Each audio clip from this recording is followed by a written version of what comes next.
Hello students, as we have seen the type of diseases, that is congenital diseases and the acquired diseases. Now in this lecture we are going to see the transmission of diseases here. So or we call it as a transmission of pathogens here, which causes diseases here, that we are going to see. So these pathogens which causes some of the diseases, they are present in the environment. So before they are going to be infected, they are present in a reservoir, so which they are going to be infect to a persons. Okay, so which can be transmitted to the healthy persons by the two waves called as a direct transmission and the indirect transmissions here. So then what is the direct transmission and the indirect transmissions here? So here the direct transmission is nothing but the pathogen of some diseases reaches the human body directly without the intermediate agent here, that is the direct transmissions here. Whereas indirect transmission, the pathogens of a certain diseases, so which they are going to be reach the human body through the some intermediate agent here, that is the indirect transmissions here. So let us see how these they are going to be occurred through the which they carry a diseases to a healthy person. So these pathogens may be called as that is they can be occurred through the air, that may be through the soil, that may be through the animal, that may be through the water, that may be through even the person here. So all these they are called as the carriers here.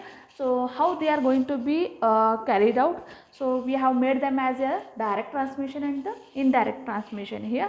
So in that first one, that is the direct contact here. Okay, so this means there is a direct contact of that is the infected person to a healthy person, that may lead to the disease here. So those diseases are the smallpox, chickenpox, syphilis and the gonorrhea. Okay, all the diseases.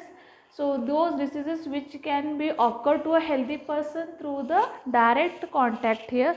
So that we call it as that is the first type of a direct transmission, that is the direct contact here. Okay, and this may occurs. So how direct contact म्हणजे कसं होणार की मी नुसतं जवळ बसल्यावर का नाही, म्हणजे थ्रू द तो स्किन असू दे किंवा थ्रू द तो म्युकस मेम्ब्रेन असू दे किंवा तो काय असू दे किंवा तो सोर्स असू दे, दॅट मीन्स किंवा लेझन्स असू दे. ठीक आहे, हे थ्रू जे आहे तो डायरेक्ट कॉन्टॅक्ट थ्रू त्या पर्सनला होऊ शकतात.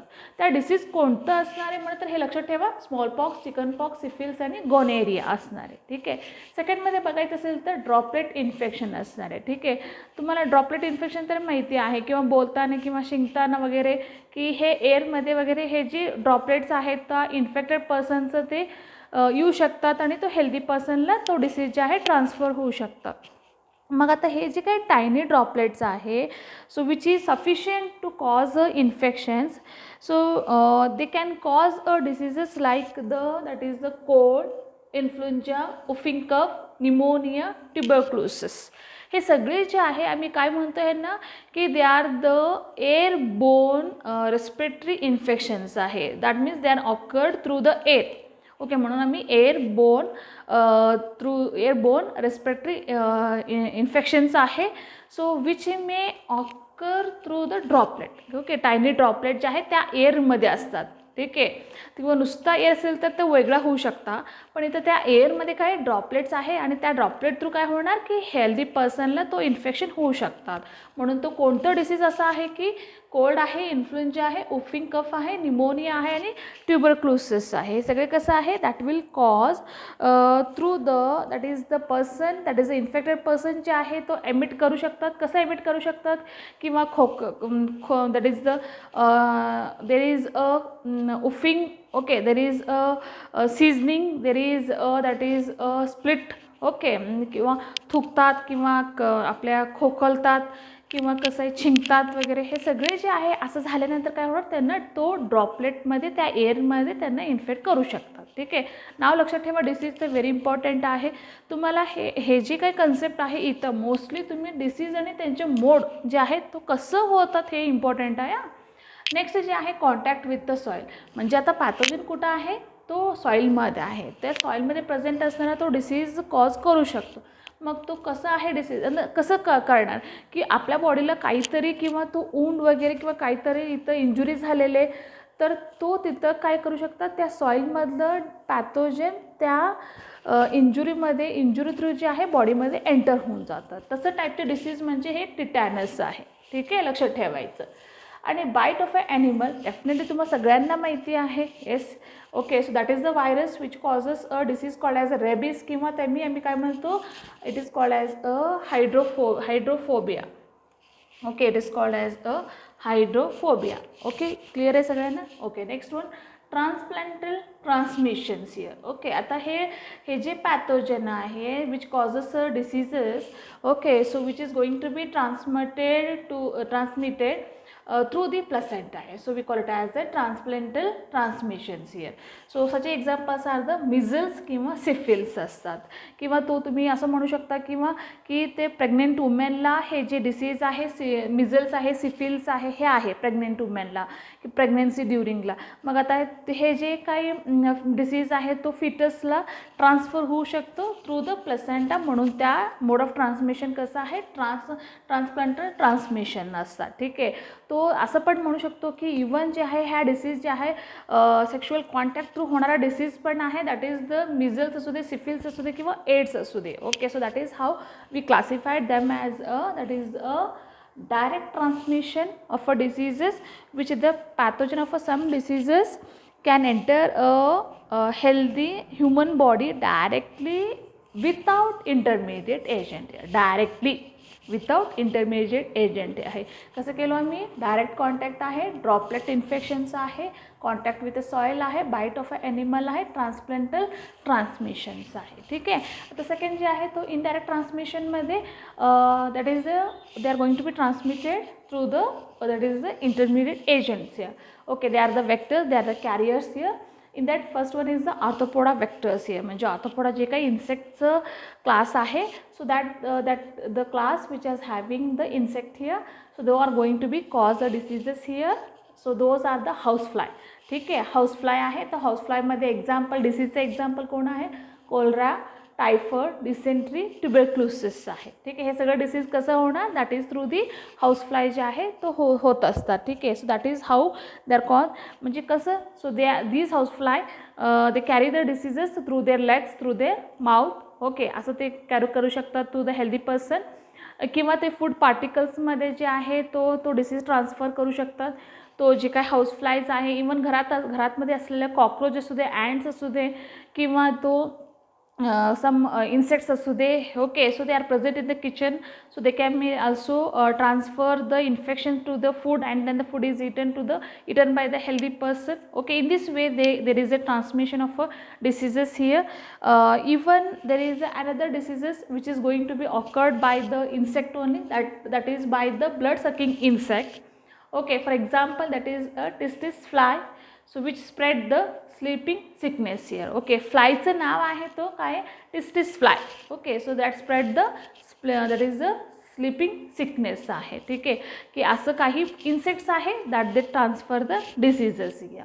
ओके, व्हायकल बोन मेथड आहे, म्हणजे हे व्हायकल आता कोण असणार आहे, that is vehicle of food, water आणि ब्लड असणार किंवा आईस असणार आहे. व्हायकल म्हणजे ह्या थ्रू जे आहे ट्रान्सफर व्हायला लागले.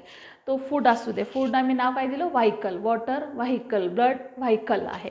डिसीजेस कोणता आहे, डिसेंट्री, कोलेरा, टायफॉइड, एड्स पण आहे. ब्लडचा विचार केलं तर तो एड्स असणार आहे, किंवा फूड वगैरे डिसेंट्री असणार आहे, वॉटर असू दे किंवा फूड असू दे तो कोलेरा आणि टायफॉइड असणार आहे. किंवा हेल्मेंथिक डिसीज, हेल्मेंथिक म्हणजे जे वॉर्म्स असतात ना, त्या वॉर्म्स थ्रू होणारा डिसीज पण असंच आहे. कसं आहे, they are going to be they are enter in to the digestive system and they cause infection in the system here. So that is that may occur diseases like a dysentery or the cholera or the typhoid here. Okay, next जे आहे तो airborne method आहे, किंवा हे जे disease आहे through the air व्हायला लागले. Okay, that is through the air and the dust, and that type of diseases is the typhus here. Okay, fomite bone method very important आहे. हे सगळं तुम्हाला क्वेश्चन्समध्ये नीटचे एक्झाममध्ये की हे डिसीज कसे ट्रान्समिट होऊ शकतात, हे तुम्हाला जास्ती असं प्रकारचे क्वेश्चन्स तुम्हाला असतात. त्यामुळं हे असंच हे इम्पॉर्टंट आहे. फोमाइट बोन मेथड आहे की हे जे ऑर्गॅनिझम्स आहे किंवा डिसीज आहे की तो कसं ट्रान्समिट होतं through the handkerchiefs, through the towels, cloth, utensils, toys, door handles असू दे किंवा सिरेंजेस असू दे किंवा तो सोप्स असू दे. Okay, so all these they are the that is the vehicle or the carrier or the vector, they are going to be transmitted to the healthy persons here. That is the method, we call it as a fomite bone method here. In that is the one of the disease is the chicken pox here. Okay, and clean hands definitely. So whenever we are going to have a food, then we have to wash our hands cleanly here. So that is very important. Why the germs are present, the germs may enter into our system here, so which may present in the environment, which may present on the air here, which may present on the substances here. So they may cause the diseases, so that have to be prevented by washing our hands here. If we are not prevented, then they will cause the diseases like the dysentery here. Is that clear? And the last one is that, yes, definitely, that is the human carrier. Okay, even the human being is also there, so that is also the carrier here. So those diseases are the diphtheria and the typhoid here. So human carriers means there are certain diseases, so these diseases, they are transmitted by or they are spread by the human beings, humans, so which they are going to be cause diseases like the diphtheria and the typhoid here. Is that clear, all of you students? So that is today's concept, which we are going to be called them as a transmission of that is diseases called as the direct transmission and the indirect transmissions here. In the direct, we have seen that is a direct contact, droplet infections, contact with the soil, bite of an animal, transplantal transmissions here. Whereas in the indirect transmission, arthropoda vectors are there, they are definitely insects. Vehicle, bone method आहे, food, water and the ice and the blood.